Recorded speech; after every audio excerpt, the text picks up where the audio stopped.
mwana moto te po akosa ngai abongwani pete po awangata nzambe ya le Nazarien, le Nazarien, le Nazarien. David Nazamba ayebana kitoko koma mokondima atako bapakolaki mafuta na mosakolima lelo yayo bolingo ebateli le Nazarien lipamboli oyo emonanaka te mpeni mama kantelobi kolapie mapapu masopi mafuta tokokisi ana elongo na nzambe oyo babenga na makomi Jésus le Nazarien.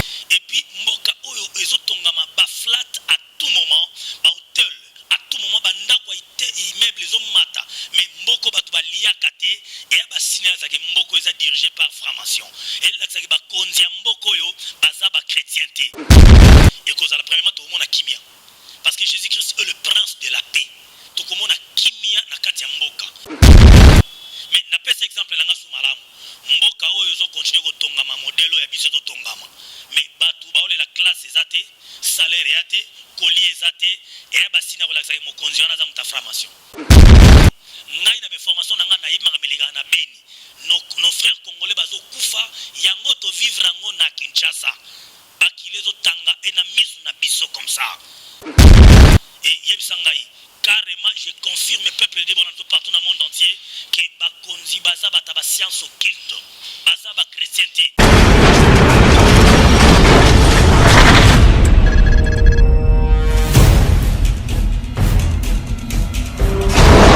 Pour vos annonces, vos prédications, vos clips, vos vidéos et autres, il y a qu'une seule adresse. N'hésitez pas à taper www.lesnazarins.com. En ces jours, nous sommes en pleine promotion. Extra matraquage. Olingi promotion ya produit na yo e bana monde entier. Olingi actualité, Olingi visibilité. Contactez les Nazarins. 100% chrétienne, toujours vos amis.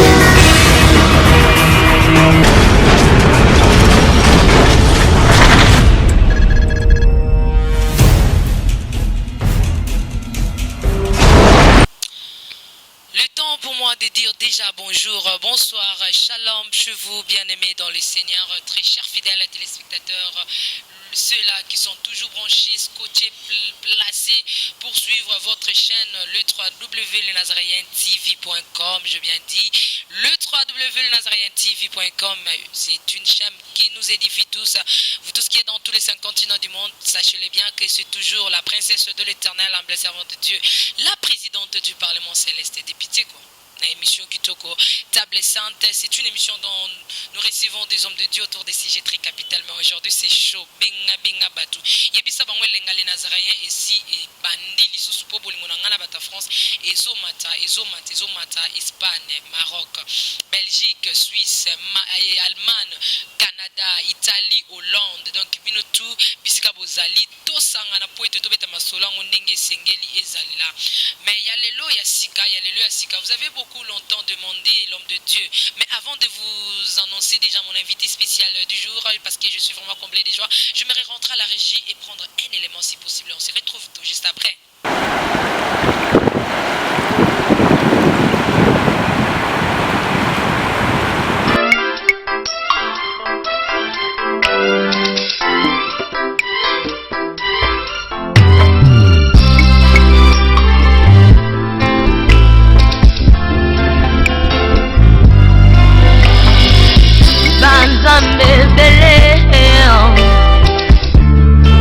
Batondi mokili kasi naponi yo Yesu Nzambe na ngai kasi nalingi yo Yesu Nzambe na ngai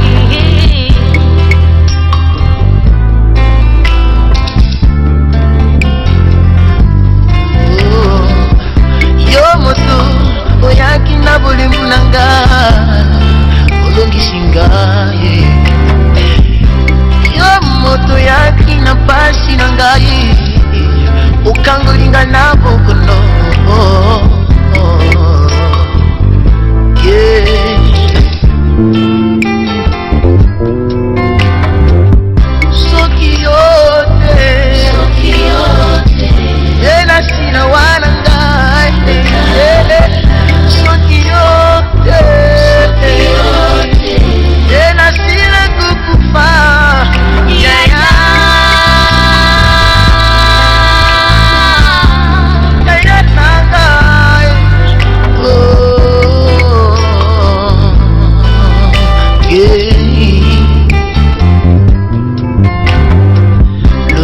nanga shika nayembela nani nayembela Yesu.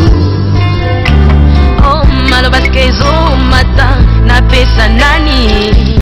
Merci, nous sommes déjà de retour. Le temps pour moi de dire merci. N'a pas de connaître sur bazana niveau ya technique. Nzambe ya basakoli ya pambola bino ne surtout. Tozana kati na chaîne bino o ya ngolu ya kitoko bino moko bopesa ya ngompifo et le belaka bino makambo. Ya bien hein le nazarientv.com sur côté donc bato nous sommes invités bino émission sur côté kaka na YouTube te maso beti pena www.nazarientv.com au mona penza émission na bino ba émission ya kitoko e pambola bino eza ebele na pas été sepelisi bande connaître surtout on a thème moko ya makasi eza vraiment thème mais eza problématique lelo tulingi to ça to aborder ba thème ebele mais lelo ezali problématique oyo esenga to pesa ba réponse na yango mais vous avez longtemps vraiment demandé le pasteur Tirto Malouano o alobaka na ye abanga te alobaka oyo matakaye utamile pankolo il est là avec moi. Je dis déjà à l'homme de Dieu bonjour pasteur Tirto. Bonjour, merci. Bonjour tout le monde. Shalom, peuple de Dieu. Que Dieu vous bénisse partout où vous nous suivez. Que Dieu vous bénisse. Merci. Kala, oui, merci. Kala mingi. Nzamba pambola ba fidèle nyonso les Nazaréens. Pasteur dire toi, ça toujours là dans les Nazaréens fidèles au poste. Je suis là. 3 ans les Nazaréens. Oui, 3 ans les Nazaréens. Nzamba osa biso ngolo jour pour jour. 3 ans des gens d'ici là. Tout ça quoi annoncé 3 ans déjà. Merci. Le 13 octobre 3 ans, pasteur dire tout ça combien d'années? Pour beta masolon aussi ma meille bisano. Mais oui, ngap na fidèle au poste depuis les Nazaréens et Banda, pasteur dire tu étais déjà là. Donc si les Nazaréens y sont au Koutabiso, tu as la canne les Nazaréens. Donc fidèle au poste. Ah, merci. Pasteur dire tout ça na sujet moko ya kitoko. N'importe quoi kitoko tout ça mabe.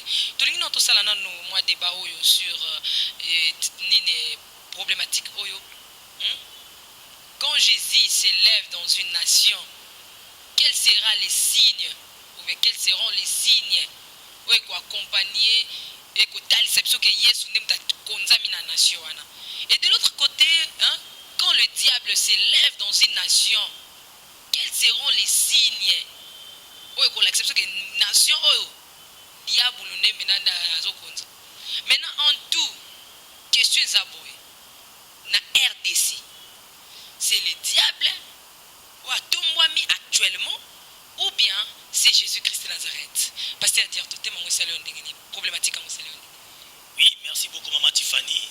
Nga déjà et bandi ko matsangai eloko moko na kati na ngai.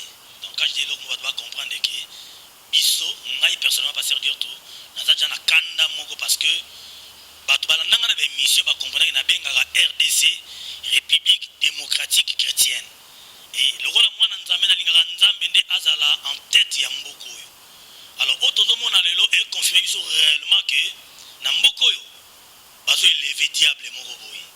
Yango wana thème lelo ou sija lelo et pesinga jakanda parce que bande kona biso basopi makila et naza vraiment tranquillité. Nzamba sunga etolinto élever nzambe azala permanent azala coagir na kati ya mboka na biso République démocratique chrétienne. République démocratique chrétienne si je ne za moi ni na ngosela ngomwa bien. RDC République démocratique chrétienne. Obi que RDC eza vraiment mama ya bekolo monsieur côté c'est christianisme na bamboko eza zinga na biso eza force ya christianisme bato belé na bamboka bapaya to pe otoza na bango zinga bandimi bikamo ya Yesu Masiya pe na mboka na biso epesi foi makasi na bamboka misusu. Oui, na kati ya mboko eza na bato baosambela nzambe na bosolo. Jésus-Christ aza vraiment élevé bamboka musu ba comprendre réellement que Jésus-Christ aza nzambe na kati ya RDC. Ça je peux pas nier na ndimi yango c'est vrai. Mais eza pe na bato mususu na ngambo mususu bazozwa image ya Jésus-Christ to kombo Jésus-Christ mais pour pas s'hasarder na bango na makambo bazo servir diable. Yango no monde ça la pitopale et ça la désordre et ça la ki bazo mélanger christianisme na makambo mususu ya mabe na kati ya mboka. Pasteur Diato, quand Jésus s'élève dans une nation, quels seront les signes? Est-ce que Yesu peut faire tomber na nation to Yesu tomba magala mitema po atebele babika que Yesu tomba mana to tombola Yesu na mitema na biso? Est-ce que Yesu peut tomba mana nation? Merci beaucoup maman Tiffany. Nakansa tango papa na biso fait moloto azalaki qui encore na sena moi oyo ezana ba prière moto na osala prière pour la nation Eden banda oloba ensemble prions pour la nation tona obelela Jésus Christ roi du Congo. Il est vrai que Jésus peut atomba na kati ya mboka elingo loba mboka oyo ba reconnaître Jésus Christ comme Seigneur et Sauveur lokola yende le roi le prince de la paix mboka wana bato baviva akimia. Il est vrai que na ba mboka mususu Jésus Christ atomba maka.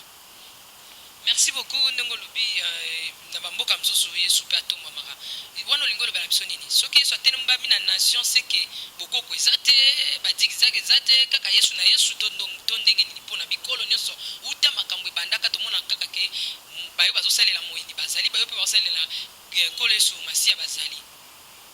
Oui, ngana lobi soki Yesu Christ atombwami na kati ya mboka on n'a pas besoin ya babikila kila bokoko ba science moko uti musika en dehors du christianisme et ya kokota non nakata soki Jésus Christ aza korégner aza maître ou seigneur na kati ya mboka oyo bato bako vivre changement tant to salaka prière ya notre Père qui est aux cieux et na phrase moko to ba que ton règne vienne.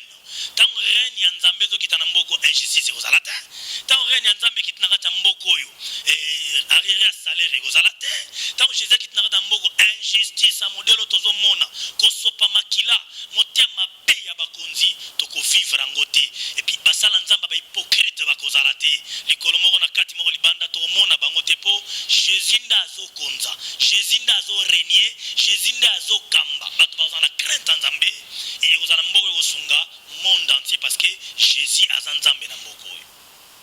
Merci beaucoup tozoko ba lobela biso na bosolo Yesu Masia tango atelemi na ekolo bilembo ezali nini ba signe clé principal ezani. Merci beaucoup Maman Tiffany. Ba signe clé tobe principal ningo lobi ekozala premièrement to mona kimia parce que Jésus Christ est le prince de la paix.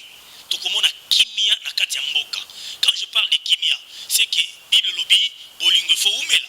Kimia bolingo bomoko boyokani tango bato bana bolingo seki bana nzambe kati na bango bolingo lingela kisa na mimona ka propre intérêt na ngate na mona ka intérêt ya bato mosusu c'est ça l'amour. Kimia quand je parle de kimia c'est que toza na pota to kateke na beni makile sopani to na pota to kateke na kingasani babumi autant de personnes na Kinshasa sama autant bolezate et wana to comprendre que Jésus Christ nzambe na mboka mais na kati ya mboko yonga na confirmer ezana bato bazo élever balle za élevé na éviter poto mosala nzambe ozokene na lombango mekokoma nanu kuna te yebisa biso banani basengeli penza solo ko bengisa Yesu Masia aya atelema na kati na ekolo ezali ba ya politique ezali bino basala na nzambe ezali peuple eza ba chrétien eza banani esengeli bapesa kolo Yesu invitation ayingela o ekolo. Merci beaucoup maman. Pote kolo Yesu ayingela o ekolo ndenge yo lobina lingala solo wana ezali il faut basali ya nzambo ya vrai oyo bazali na kati ya mboka basala ke Jésus Christ azala élevé na kati ya nation na kati ya Congo mais soki tokozalaka kaka na basala nzambe ya lokuta oyo bazokende pene na bakonzi ya mboka balobaki biso nde ba père spirituel na bino baliaka 1/10 ya busoto nde tokomona bolamu te mais soki Yesu Masia aza élevé basala nzambe faut tozala ini to élevé Jésus Christ na bakonzi bakose soumettre epai na biso ba serviteur nzambe 1/10 ya busoto nde lokoni. Merci beaucoup. Indina bosoto ezali tango bakonzi basopaka makila baosala mabe ezala basala nzambo bakendaka vers bango oleba bisa bango mokonzi ozosala mabe na point oyo ici omikorje obongisa otika mabe ozosala bango bakenda ba prophétie ya lukuta po ba flatter bakonzi kaka mbongo ya ona bengi baliaka 1/10 ya bosoto makila bato zotanga bato basalaka baza payé te transport ya basi les gens souffrent ba richesse mboko ekendaka toyebaka te na gauche bien à droite mais bazwaka 1/10 ya bosoto bazopesa ba soi-disant serviteurs na katembo. Et comment Yesu tango azwi invitation po aya o ekolo est-ce que Yesu paza na ba exigence a kosenga tango alinga ingela o ekolo na bino bobengisi yo lobi basali na nzambe sengeli babenga Yesu Masia aya o ekolo est-ce que Yesu paza li na bosengo azosenga bango po eta ingela konza. Il dit dans sa parole, voici je me tiens à la porte et je frappe. Mutako fungola motema ninga na koya. Mutako ndima donc Jésus kwa na kata ekolo lingolo banini.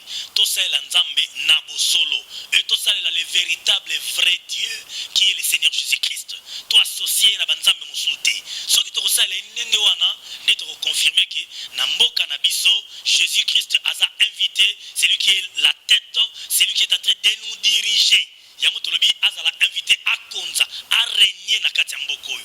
Mais tant que toko tchaka Jésus Christ de côté, bato bazo sala ba pratique mususa mabe pona ko souffrir bato nde bato wana bandimite que Jésus a régner pe konza na kati ya mboka na biso. Ekoma ka Yesu Masiya o ekolo abandi kokonza. Eloko nini epesaka ye kanza to pe kanda atika ekolo asimba toki pe saki na ya bilamba na ebite to pe akanga ebisaka azonga bisika zalaka eloko ne pesa ka ekanza. Merci beaucoup Maman Tiffany. Eloko s'appelle ça nkolo na bisote na ba via bato to pe na kati ya ekolo. Ezali on entend ba tout à l'heure là, bato bali ko associer nzambe na banzambe mosusu. Bato bali ko associer nzambe na via masumu. Bato bali ko associer nzambe na kotangisa kama kila ya baninga ba ekolo mosusu.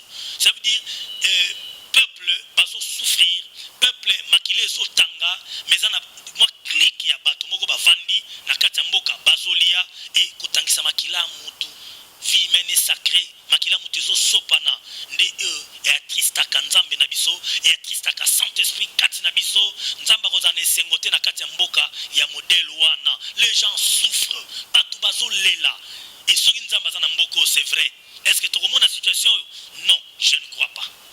Parce que toto koba kaka na mituna na biso tolingi to tuna yo tozonga na makomi bisika pi biolo bina ngaya esengeli nde basena nzambe ba benga nkolo aya o ekolo pe akamba pe akonza. Mais kotala na makomi Bible zo ebisa ngai que Dieu a vu lui-même la souffrance de son peuple et il a descendu pour sauver son peuple. Ezaki na mo pasteur mon côté invité ki nkolo ye mo ka moni na kiti o ekolo akonza bana Israël apesa bango mabele mususu ya sika. Merci beaucoup Maman Tiffany, une très bonne question derrière na sepel na nzamba pambola yo. Et tango lobi ke nzambe mo lobi na Bible que j'ai vu la souffrance de mon peuple et je suis descendu pour ko délivrer bango. Ezali tango aza ko sala ba avertissement ba serviteur na ye. Azo gangela bato travers ba sali ya nzambe. Bato azwa conscience te, bazwa garde te, tango nzamba tele magapo azwa ye mo contrôle abeta a frapper nzamba yaka po a ravager a panza a imposer bato mokonzo yalingi. Na exemple ya ba mboko yo toyebele na kati ya Biblia nzambe yaki na intervention na ye moko atake nzambe. Alors soki peuple congolais to ba konzi oyo bazo kamba mboko oyo balingi te batika nzambe temps asala ba serviteur o baza lelo ba mibengaka ba grand serviteur onga na ebisa ba grand serviteur azalaka te et ba mimona ki bango nde baza ko approcher basala ba konzi ya mboka lelo balingi ko sala nzambe na vérité te pour Jésus Christ a régné na kati ya mboko oyo. C'est alors nzamba ko telema alors ba kena moni souffrance à peuple congolais ngai moko na kiti tango ye moko okita neto mona ba mort brisque ya cascade ya ba konzi ba kufa ba musuba ko kima pe nzamba ko restaurer paix. Mosala nzambo komo kende penza musika komo la kila batu mabenzo kande balwi ke to pambola bakonzi ya mboka te na lakeli batu mabete ona oloba c'est écrit dans la Bible tango nzamba telemaka ayaka pour aravager pour kanda na etelemi pour a délivrer peuple na ye. Lelo bakonzi ba kamba biso lelo balingi peuple te et balingi bazosela nzambe te bakosami na basala nzambe ya lukuta o bakenda kozwa 10 na bango ya busoto na mboko tozali mama bato bazolela na mboko tozali mama transport akimi ezalaka te ya kolia na ndaka bato ezalaka te salaire ezalaka te et omona bato bakroisa tout moment ba séminaire ba église plein bolingo ezate wasiri bato wana baoteya bato nzambe ya solo za sur na telemi wana. En tout cas nous étions à Béni, on doit vivre makambole qui n'a pas moi personnellement moi Tiffany j'étais à Béni au mois de juillet août nazongi calamité Moïse a rappelé ngai j'étais au mois de juillet avec l'apôtre Joseph Tchopa dont je salue to longwe kuna pona roya awa to yo kuta auto tiki na Béni na to tiki yango kuna to toye awa mais na lobelo te comme la princesse Stéphanie Akoti fana comme le ba jusque là vraiment ngana lobelo te mais nazana sujet na roloba pasteur Dirto tout kao ngambo mususu to katsa pe lokola bilobi ke traverser de l'autre rive donc de l'autre bord tout na motuna. Est-ce que moi ni satana pe amona ka bisika na yako konzande za ekolo aya kofanda yapo na kanjoto motote ekolo pe kitaka poaka. Merci beaucoup Maman Tiffany. Na nzoto mutu satan pa vandaka et soki akomi kovana na mboka toyebaka ndenge mboko eza habité na misala mabe eza ba signe la sorcellerie par exemple ba érosion na mboka ba prince kobukana ba salité ba foule komi par-ci par là motema mabe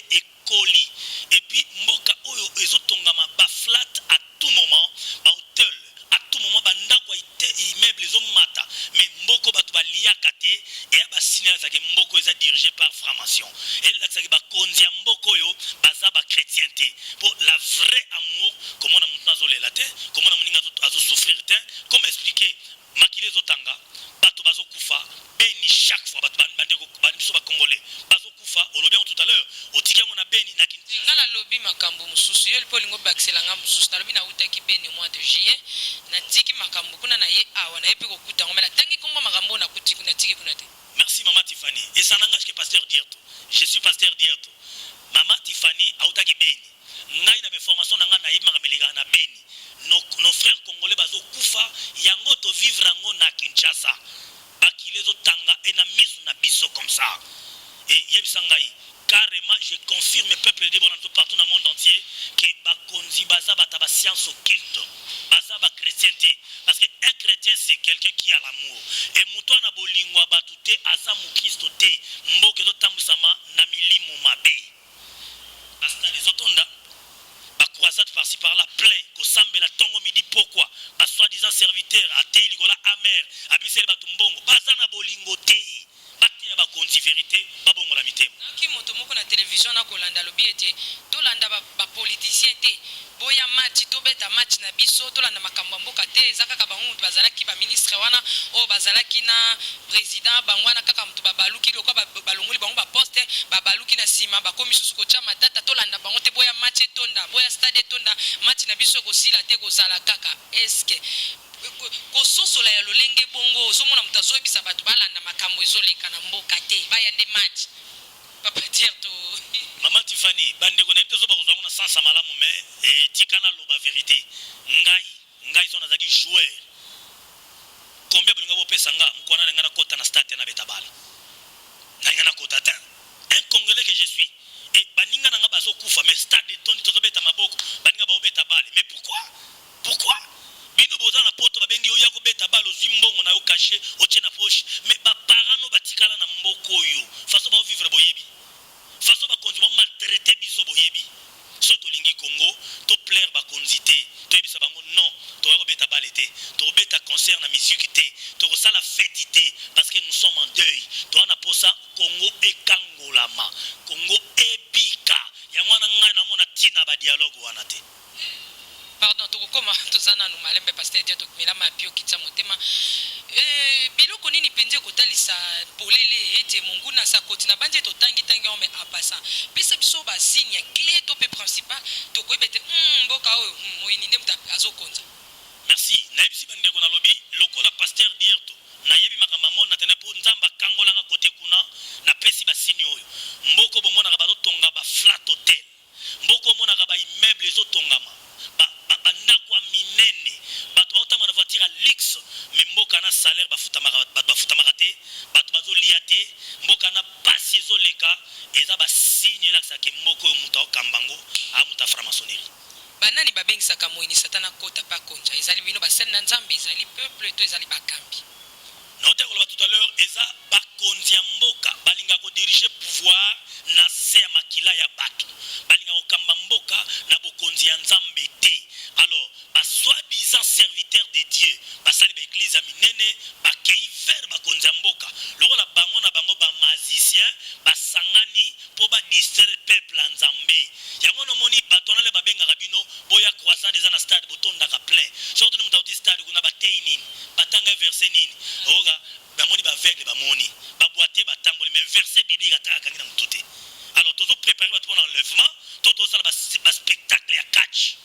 Est-ce na mboko moyini ya sa kondi likama ezali lobi na yango na mboko mokonzi moyini azokonza plutôt likama ezali lobi na yango likama eza nini bato bazokende na libulu bato bazokende na enfer na kopesa exemple ya ex-président Mobutu natanga ta komone pa sa kufa na ye et président Mobutu azaki moko na niveau ya mboka wana azaki muta niveau likolo j'allais dire et nayebi bapratique ebele oyo esalama na monde ya ténèbre napesa exemple ba militaire asala cérémonie ya militaire oyo bakanga monoko na kadena babwaka na fleuve Congo yango wana na mboko tozali un militaire a déclaré salaire na ye te un militaire soki population baotambola marche pacifique abomaka peuple mpo ayebi te azosala nini ya mibale moto lokola président Mobutu akufa il s'est déguisé lokola ndeke pour circuler na mboka Zaire mobimba ande koenvoûter même mai ya régie des eaux bango bato basukolaka mai bamelaka mai balambelaka mai bazali na se ya mvutuma bokonzi na ye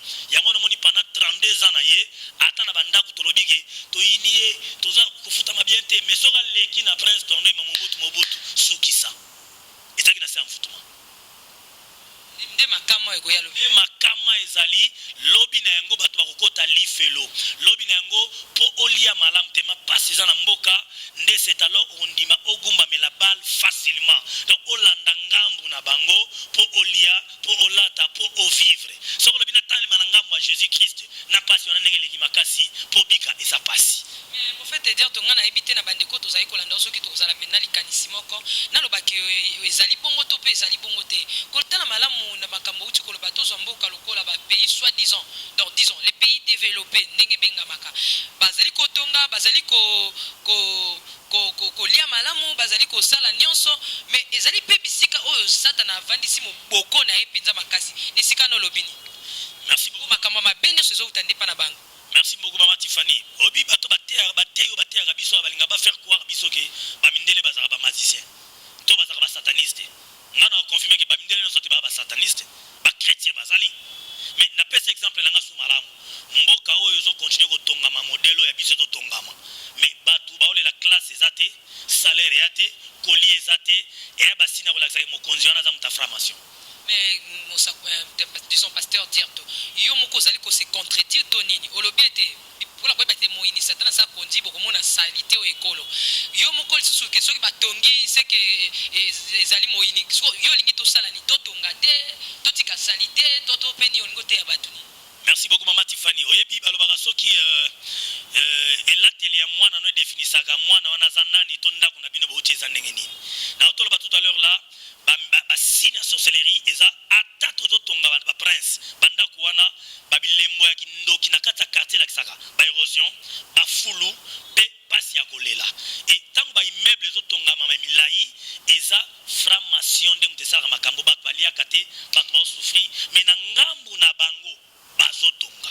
Je ne sais pas si on a se contredire na bandeli tango bakonzi bazotonga mais baoko servir mosali ya sala na ndako na yo li pato saki aloso aliate ele mo Alexandre bolingo za wana est-ce que nzamba za na kati na mwana non et na ba cité sika tozali tuna mutno sa rebiso lelo auto vivre za érosion eza fulu eza ba image ya mabe eza satan dazo régner na kati ya mboka mais bato bazomela na kati na ekolo yo lobi ete bato bakomela nazomona atako masasi ebetaki tayataya atako bato bakufaki mais bato bazomela na bango etalisi feti tope na yebi te kosepela kati na yesu tope kosepela kati na satan. Le diable est en train d'embrouiller les gens. Yao na bayi makamba football na stade façon beni bazokufa façon kinchato bakufa mutake na stade alongole lamba zo sepela Léopard atie 4-0 n'importe quoi na niveau tozana na mboko lelo bolo banate na linga Kongo te na linga Kongo makasi kolega bato ebele mais na étape tozali matanga eza na ndako na biso na lati veste na kefeti ezala kate satan za ko embrier bato masasi beti lundi mardi mercredi ba piller bato bakufi mais mercredi wana kaka batandi bakiti bovandi bo meli bo bini bo langwe eza mfutumate eza kolokate eza mfutuma bien ezali kosokolisa biso mitema ezo consoler peuple nde lobi ba basusu eza ko consoler peuple te Maman Tiffany eza ko amvute pe ko aveugler bato yango na monita on abayi mama musicien bato andimaka te bon permettre na pese exemple c'est les gars ba musiciens Satan utilisera ba musiciens a utiliser masanga lelo pour na ko aveugler peuple ya Nzambe pour bato ba comprendre na politique qu'est-ce qui ne va pas là-bas est-ce que mokonzi mandé c'est la go kende calmement te bon alingi to solo la dialogue to solo la nini po eza mandé c'est sili na kangi valise na ke musu za remplacer bon point ni to solo la tango yo salagi ya yo des ans ekoki des mandats plutôt ekoki go kende calmement te et comme ba problème donc carrément j'allais dire Satan de aza ko embrier bato lelo masasi ezobeta bato ba na bar bayoki musique ba meli lobby to connaître ce soir pas ba fonctionnaire 50 mois impayés bana classe babaki ezako fele banda maternelle 6e primaire tozo mona ngote na bandaka bato provision zate transport kutu to matango loko la guerre bandi bon yebsanga bazo tchepso mutema kimia bazo consoler biso to baza ko aveugler biso pour Satan a continuer ko dominer na kati ya mboka. Soki tolobi tosala statistique elongo na yo mosena Nzambe okoki koyebisa biso tamboni oyo yo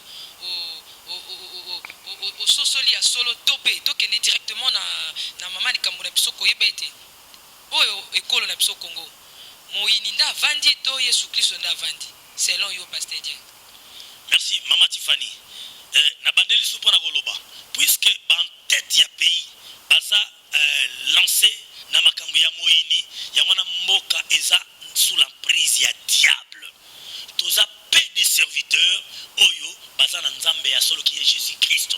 Toza mukie malgré mukie wana bazoluka ko éliminer, ko empoisonner, ko enlever, ko attaquer ba serviteurs yango basila. Yangwana fait moloto alobaki moto etumba misala satana nyonso na apresaki na kati ya mboka. Bato balobika sikezi bandaki pena kotumba ye mokoti. Non. Balukaki ne baboma yeso ina 6e ou 7e poison nda kufa. Baluka kosale mabe bandakala. Et prière na ye na nzembo zalaki moto etumba misala ya Satan na kati ya mboka. Kasi kesho tuna makina baike balobi awa ya belelaki moto ekitaki po basusu balobi ke na bolingo christianisme sengeli bolingo kobelela moto pona bande côté awa ya belelaki moto ekita balobi bandaki kotumba bobele ye mokoti. Mais tokozonga siko place oyo nzamba lobi ke j'ai vu la souffrance de mon peuple et nakiti ngai moko nzambe pona kangola bango. Tango nzamba kiti ye moko nzambe c'est que apesi ordre bi messieurs yonde kendo kangola peuple nanga ba congolais et na eboloba te na ndikaka na lingenda na maboka bi yonde na poni tango okende kuna bakonzi ya mboka balinga balanda ye nzamba ko utiliser ba mai lokola ba égyptien badindaki na mai nzamba ko utiliser ba zamba nzamba ko utiliser ma banki ekoboma bato pe ko kimisa bango mboka peuple ya nzambe ki ba congolais bakotika na kimia bakotika na kimia opesi ya note eske mungu na nda telemi to pe Yesu Kristo atemi o ekolo tanke bakonza mboka bazo kamba mboko na mutu na likolo bafandisa mina kato cultisme bango bakoti mokonzi mungu na plutôt akamba mboka Kongo ezo kamba mana bato misala mabe. Donc moyini Satana. Chétani. Merci beaucoup pasteur Dirto na sukende sûrement lentement na suka émission na biso. Tolingi to tuna yo au célèbre statistique ya koloba na biso. Et sali bambula boni selon yo omoni ke moyini akondi penza mingi. Po olobi na deuxième république na papa na biso Mobutu olobi ke moyini akamba ki seke mboka o ekamba makana okaka na moyini Satana. Pesa biso époque ya mokonjo yo monaki kakambaki na nkolo Yesu pe na mokonjo yo moni kazo kamba na Congo na époque umelito tango molai opesa biso na no bilan. Merci beaucoup. Oyebi actuel président Tozana Esiko tango fait Mobutu akimi akiko kufa tata na ye puis papa ne ba beti masasa kufi ye président ane actuellement o yakwazi bokonzi ayeko kota na place na fina ye to na discours ne alobaka boy alingite ba yembele banzembo loka ba yembela Mobutu alite ba sele ba fichi ya kumisa ye alingite ba balata maputa ba kodesne elongi na ye mais nazo rappeler peuple ya Nzambe pe monde na te bana biso lelo le jour où a recevoir qui ba chef coutumier les jours où Azalé raconte na ba chef coutumier c'était mukolo oyo animaki kokotsa makambo ya kinoki na kati ya pouvoir na ye pe abanda mukolo wana to bandi ko vivre injustice makila na kati ya mboko. Ça nous a pris du temps franchement. Sosoli en malamote et utaki na deuxième république kataki et na papa et mukolo eso kitiki no mwana mukolo eso kiti to ndenge nini sosola mwa mala. Et bandana na deuxième république et kataki tango deuxième république ezaki nani nana kambaki Yesu to moinisa tango marché Mobutu zo kamba ye atamusaki mboko na pouvoir ya primacour ya ozaki misa mabe ya Satan tango akufi akei tata na muzele père ayaki to mona kaya taka mulangi ya pembe to vivaka kimia na mboko oyo to santaka nzamba za na contrôle ya makamu nyonso et tango mwana ye nde christianisme na bonzambe batiango pene po basangisa mboka na bato soloka yango na tuna yo pena to kende to songa na époque ya actuel président to monaki ba église tongami ba ike nzoka nde na mbalo lekaki kala baboya ki ba église tongama bato babanje te tango actuel président ye pena ko kolisa christianisme po atie ba pasteur à l'aise atie bino à l'aise malgré ba makambo ba mbulunga bozo sala bozo ko bebisa nyonso azoyo kazo pesa punition te ba to balobi yango nde zali pena moboko ya kolobete avandisi Yesu Masia o ekolo na ibita atie ba pasteur nani à l'aise je ne sais pas on a yebezaki ba pasteur tant ba moni ki mokonzi akoti na clique ya maram na biso ya soloka ya magie ba soit dit na préciser malamu yango wana bomoni ba pasteur wana batongi ba église minene basali ba croisade ba plein minene bato ba okanzonde bazana nzambe oke bana nzambe te ndeni boyeba bana nzambe te makamba zo sala pasteur afiança église mobimba ba makangu na ye pasteur akamba église a marié te ok et ça la makate au conseil ba couple nini sala 20 ans ya célibataire asala 20 ans za célibataire un pasteur a sali plein mais yemoka za na bolingo te bato ba souffrir na mangomba kaka to seme pa na bango kaka prophétie banda tongo tibutu kaka ba pasteur wana za mwasi na yatinda na poto ye avivra kandenge ni na malile langa yemoko pasteur avandaka awa mwasi za na poto bon finalement pasteur osala musaki pasteur ngo ndenge nini bi azana molimo ankolo akokanga ye ba posa nyonso nde ba pasteur wana nyonso moni bake ko s'associer na gouvernement actuel ba doit quand on dit bonzambe ezali ok ngana confirmer na ba soi-disant pasteur wana na ba konzamboka baza bata saki moko bata ba science occulte ba monios. Merci, nous sommes arrivés à la fin de cette mission. Et c'est tout le bataille, on a séquité, mais on a séqué à Mawapo. Ils ont passé pour Komeli yote, mais Komeli, sous donc, ils ont été libanga, ils ont été libanga, prophète, pasteur, Djerto, au Kolobani, pour la copie de la publication, en Boko Linga, Kongo Mingia, les Lobano Asuka, pour l'émission, première partie, ils ont nini. Pour ce deuxième partie, il y a au Lobalisos. Na koloba lisusu oui pour na souci mboka na ngana vanda kimia te na zo biso ba chrétien ya monde entier o baza ba congolais bandeko bozali banda mboka bo vivre ngo tenga na vivre ngo ça fait mal boka na musika na mboko biso to fa na Kongo bonane toliaka na mbongo te pa na bino kolata bino bo pesa biso bana batanga classe bino bo futela bango minerval et bongo ba konzo to na bango sana bango ezani bongo mboko to ba échantillon non pour le monde de notre pays pasteur Dierto naza mabolongo na sena osambela pona Kongo yo pe sambela pona mboka bandeko bazo sila et na kati mboka na biso à présent actuel tozana asasali des mandats il faut akende na kimia nous avons besoin de la paix toi na posa dialogue te ba bakisela mikola kamba te ya sasala ki muta déranger ki était moko nous so ko ya amela so kimia yesu azwa contrôle makambu ya mboko oyo bokeba na ba soi-disant serviteurs bazo ya avant biso bazana ba mbongo na bango bazana biloko na bango bazo kosa bino bozo semer vers bango ko tiali toino na deuxième évangéliste était kaniso Jésus alobaki na yo kaniso balobaki na kati ya parole ya Nzambe mais il y a des gens qui viennent vous prophétiser des choses qui ne sont pas vraies azoya po escroquer pesa mituka pesa boye nga mwasi tangana na Afrique du Sud nga na Congo ce ne sont pas des serviteurs basa basali ya Nzambe te Tikanzamba Pambola Congo, RDC, dans la République démocratique chrétienne. Comprenez-moi avec cette tension que j'ai, parce que trop c'est trop nakatambo canabiso, todo sambela nzambe a tellement à soit contrôle peut à délivrer peuple naïe, biso ba congolais, République démocratique chrétienne, nzambe a cause contrôle ambokoyo. Que Dieu vous bénisse. Merci beaucoup. Votre numéro? Mon numéro de contact est à la plus 243 89 526 94 95 plus 243 89 526 94 95. Le nom c'est pasteur Dierto Malouano. Que mon Dieu vous bénisse. Pour 3 ans les Nazariens. Ok, merci beaucoup. 3 ans les Nazariens. Bisoba pasteur Dierto, fidèle au poste, na site chrétienne Oyo. Ezara site abana nzambeti. Pai boka matea solo. Pai ba serviteur ba olo bela Jésus Christ toyaka bisoye. 3 ans les Nazariens kozangate to participer, to contribuer pour site aboezala. Yezo koma ko nettoiement, bato ba pika, bato ba yamba Jésus pour il revient bientôt. Et il y a des vrais pasteurs, des vrais serviteurs na poto. Ngana benga bino ba vrais chrétiens. Na chama boko pour respecter bino. Nzamba pambola bino. Papa Mumberto Kiano. Nzamba pambola yo. Osali ebele na ministère nanga. Que Dieu vous bénisse. Na France, Maman Louise, n'a confirmé prophétie nyonso lobaki. Eza vrai. Nzambe nanga pambolo. Et bino nyonso bolanda biso na pesi bino mbote. Bomitu na pasteur Dieu to azawapi. Je suis là. Je suis là. Musa to sala kesengaka oluka nzambe à tout moment. Autant la Bible, soki nazomona na te komitungisa te. Je suis là. Mon numéro est là. Merci. Merci beaucoup, nous sommes arrivés à la fin. Merci Nabande Koneso Maman Louise ba tout dans le venant na boy na autant ba kombo ko to ana attention ya marambu ya mboka na biso. Deka tolbaki donc Dorobandaka na les Nazaréens hein. Ba pasteur dire toi, pasteur dire ta kenabi yo aza.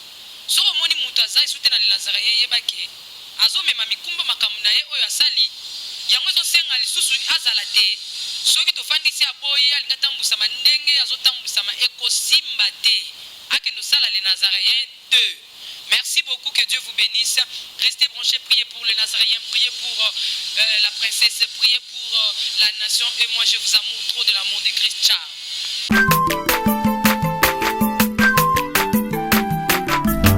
Aza mwana moto te po akosa ngai abongwani pe te po awangata Nzambe ya le Nazarien, le Nazarien, le Nazarien. David Nzamba ayebana kitoko koma mokondima atako bapakolaki mafuta na mosakolima lelo yayo bolingo ebakeli le Nazarien